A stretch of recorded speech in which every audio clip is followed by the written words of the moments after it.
개써네 프로야구 투나잇. 안녕하십니까, 개써입니다. 어서 들어오십시오. 하이 헬로 굿모닝 에브리원.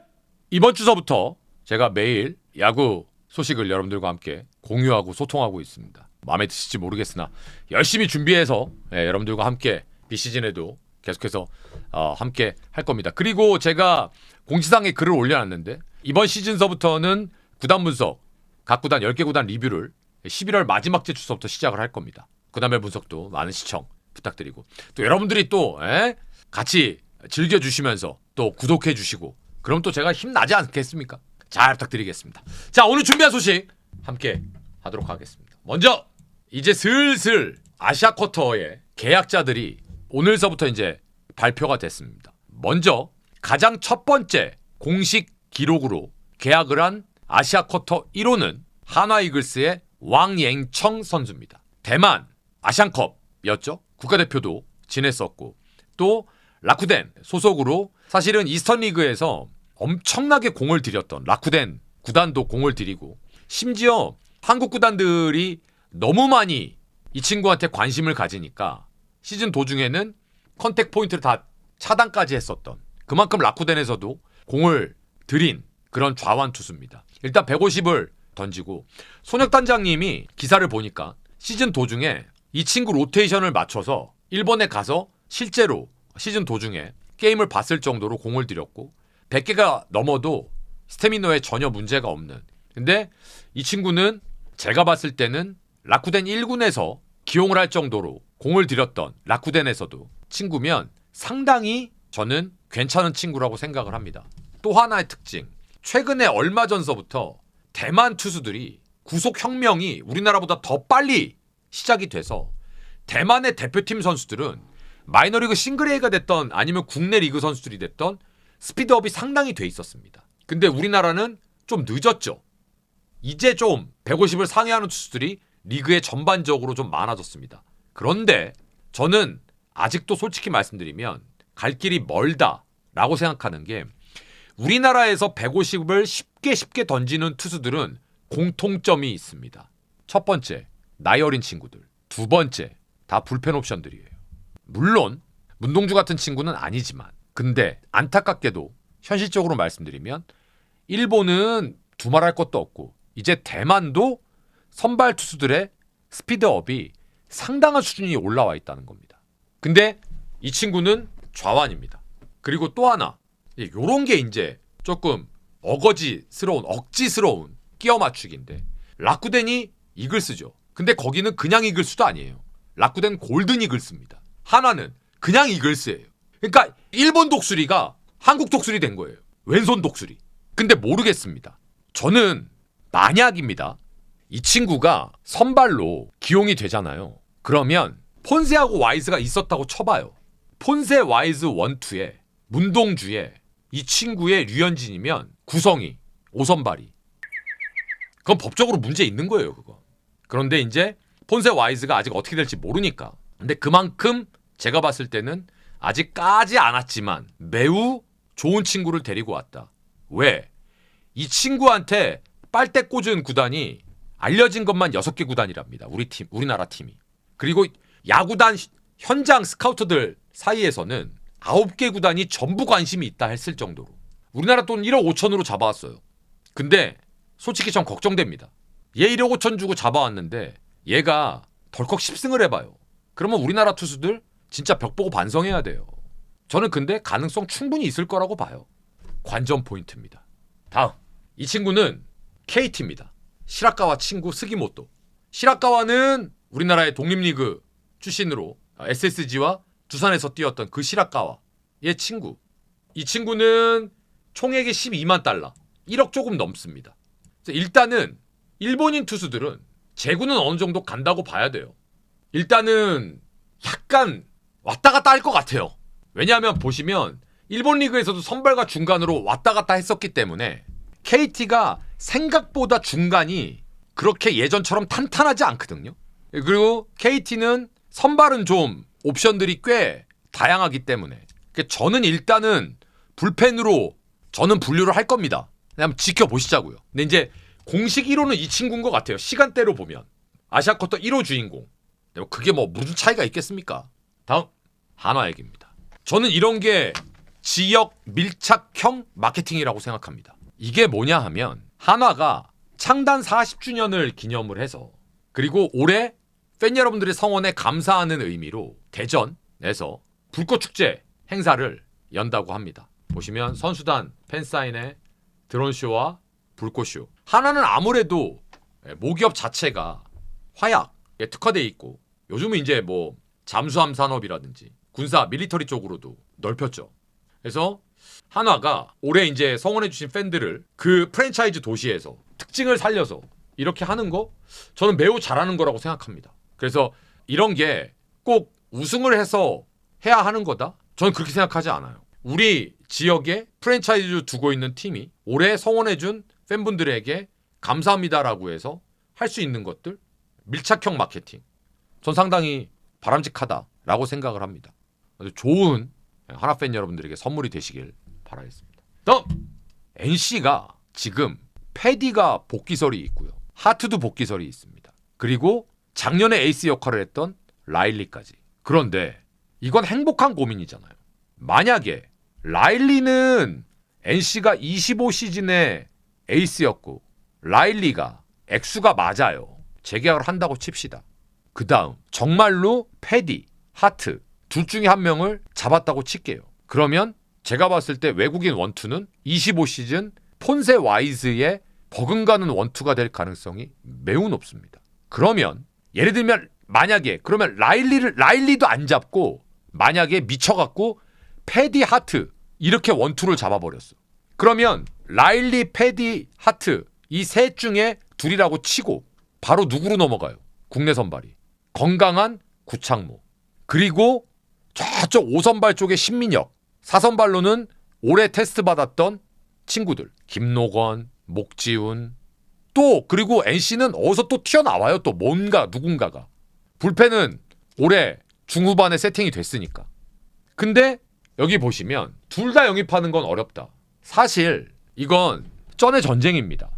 NC가 지금 그렇게 기업이 회사가 상태가 그렇게 녹록치 않아요. 그러다 보니 NC는 사실은 외국인 투수를 뽑는 건 제가 봤을 때 리그에서 능력은 탑입니다. 탑급이 아니라 외국인 선수 데리고 오는 능력은 전 NC가 리그에서 탑이라고 생각해요.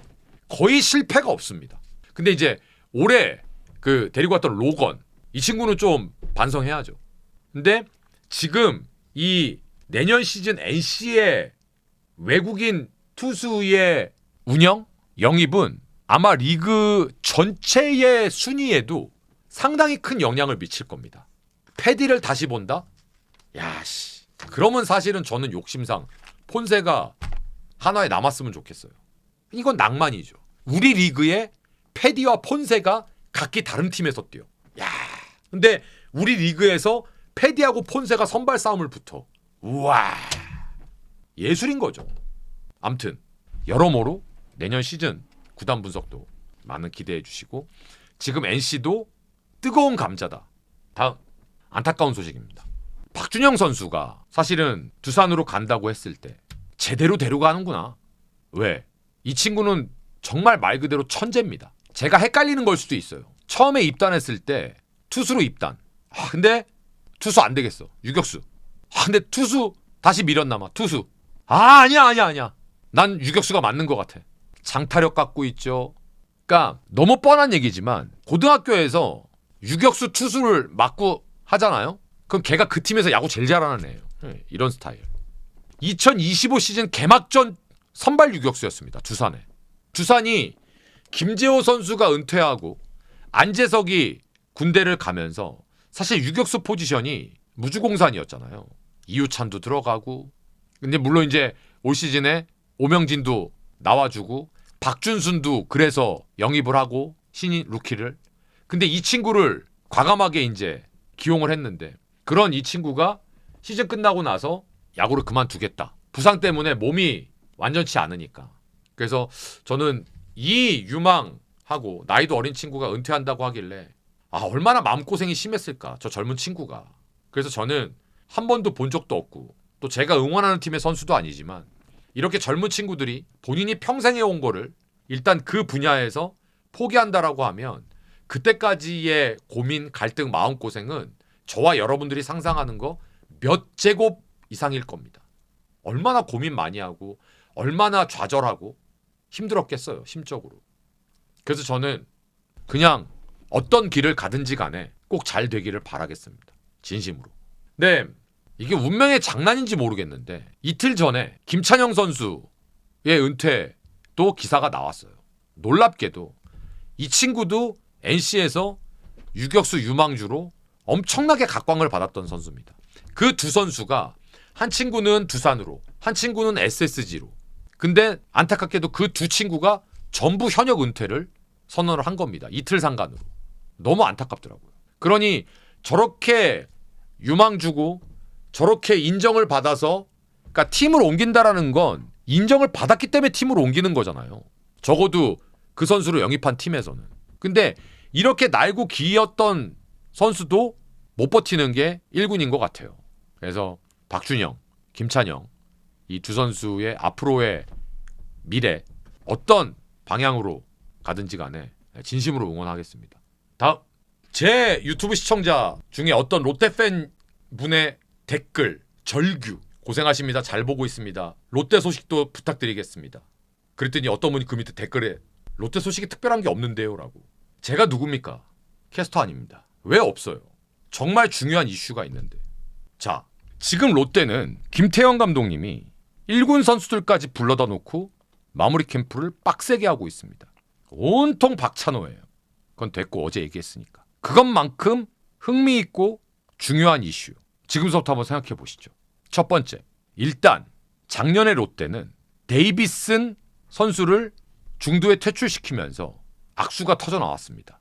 벨라스케스가 와갖고 엄청 깨졌습니다. 그나마 반지 대신에 왔던 감보아가 평타 플러스 알파 정도 해줬습니다. 예상을 완전히 빗나갔습니다. 자, 그런데 제가 정작 여러분과 한번 의견을 나눠보고 싶은 건 레이에스입니다. 김태형 감독님은 시즌 도중에 아예 본인의 의사를 표현을 하셨어요. 다른 팀 감독들이 물어봤대잖아요. 올스타전 때 감독님 레이에스 가리키면서 제 내년에도 쓰실 거죠? 김태형 감독님이. 그럼 당연한 소리 어디 가서 저런 애를 데리고 오냐. 자, 그런데 이 친구 제가 기록을 좀 찾아봤어요. 안타가 두 시즌에 389개예요. 미친 거예요 이건.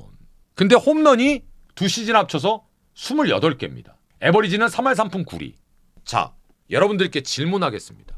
우리 유튜브 시청자 여러분들도 댓글로 2할 6푼 7푼에 홈런 30개에 타점 100개 A, B는 레이에스입니다. 참고로 얘는 타점이 첫 시즌에 111개, 두 번째 시즌에 107개입니다. 매우 어려운 질문일 거예요. 근데 이건 팬 여러분들의 야구관에 따라서, 가치관에 따라서 저는 맞고 틀리다의 문제가 아니라 다르다의 생각일 것 같아요.